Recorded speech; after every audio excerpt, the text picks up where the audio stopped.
A história de Francisco Cândido Xavier, o nosso Chico Xavier, é com certeza uma das mais fascinantes e comoventes do Brasil. A gente está falando de um homem que viveu uma vida super simples, mas que deixou um legado que, nossa, atravessou fronteiras e tocou milhões de vidas de um jeito muito, muito único.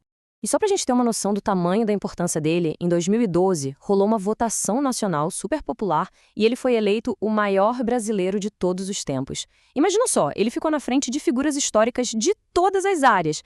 Então, fica aquela pergunta, né? Como é que um homem de origem tão humilde, com estudo básico, se transformou numa das figuras mais influentes do nosso país? Bom, é nessa história que a gente vai mergulhar agora para tentar entender essa trajetória tão extraordinária. Tudo começa numa cidadezinha de Minas Gerais, sabe?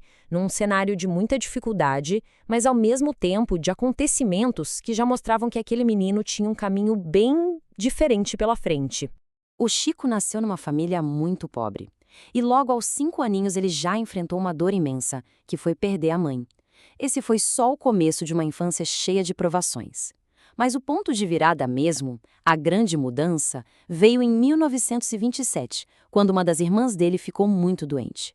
Depois de tentar de tudo com a medicina da época, sem sucesso, a família procurou a ajuda de um casal espírita.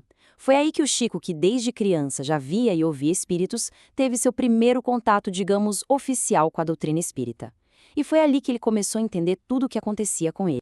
A partir daí, a vida do Chico muda completamente de rumo. Ele passa a entender que aqueles fenômenos todos tinham um propósito, sabe? E ele recebe então a orientação para a missão que estava só começando. Não demorou muito e ele começou a receber a orientação de um guia espiritual, que se apresentou como Emanuel. E o Emanuel, olha, ele foi muito claro desde o início. Ele estabeleceu uma disciplina rígida, uma condição essencial para o trabalho dos dois: fidelidade absoluta aos ensinamentos de Jesus e de Allan Kardec, que foi quem codificou o espiritismo. Essa seria a bússola para tudo que viria depois. E o trabalho começou com tudo. Em 1932, é publicado o primeiro livro dele, Parnaso de Além Túmulo, uma coleção com 259 poemas. E por que causou um escândalo? Porque os poemas eram atribuídos a grandes nomes da poesia do Brasil e de Portugal que já tinham falecido. E o mais incrível é que o estilo, o vocabulário, a complexidade, tudo batia perfeitamente com cada autor. Aí todo mundo se perguntava, como é que um rapaz jovem com pouquíssimo estudo formal conseguia fazer aquilo? Essa questão deixou o Brasil inteiro intrigado. Mas olha que interessante, toda essa fama que veio com o primeiro livro não mudou em nada a vida dele. Pelo contrário, aquilo só fortaleceu o que seria o pilar de toda a sua existência: uma vida dupla, dividida entre as obrigações do dia a dia e uma missão espiritual fora do comum. Para poder se sustentar, né, porque as contas chegam para todo mundo, o Chico manteve um emprego público bem modesto durante toda a vida adulta. Ele era datilógrafo. E todo o tempo livre dele, principalmente às noites, às madrugadas, era totalmente dedicado ao trabalho mediúnico. Um trabalho que ele sempre fez de graça, consolando famílias e produzindo uma obra literária que não tem igual. O resultado dessa dedicação toda é algo impressionante. Ao longo da vida, ele psicografou mais de 400 livros, e com temas que iam de ciência à filosofia, de história a romances, uma variedade enorme. E agora vem a parte que talvez seja a mais impressionante.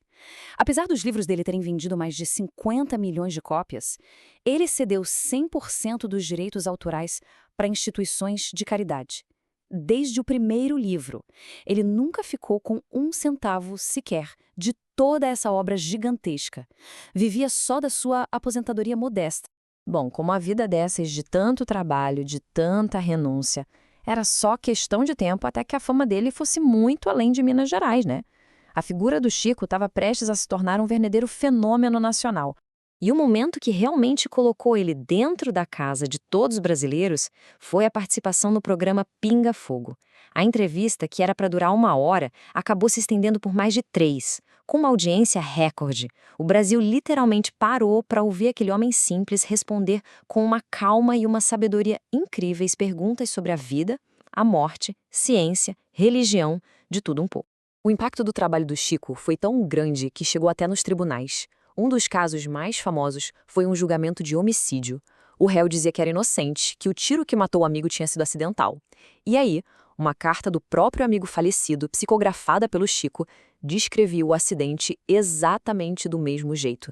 A carta tinha detalhes que só os dois poderiam saber, e por incrível que pareça, acabou sendo usada como prova pelo juiz, ajudando a inocentar o rapaz.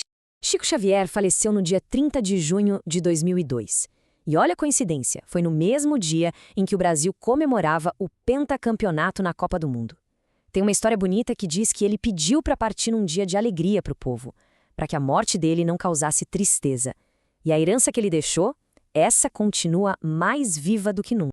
O legado dele é simplesmente gigantesco. Uma produção literária imensa, com toda a renda revertida para a caridade, o consolo direto para incontáveis famílias que buscavam notícias de quem já partiu, e uma influência cultural tão forte que inspirou filmes que foram recordes de bilheteria. Tudo isso consolidou a imagem dele como um dos maiores exemplos de altruísmo e fé da nossa história. E aí, no fim das contas, quem foi Chico Xavier? Um médium? Um filantropo? Um santo?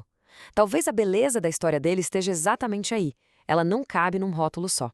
Ele deixou um legado de amor, de caridade e, acima de tudo, um convite constante para a gente refletir sobre a vida e sobre o nosso propósito por aqui.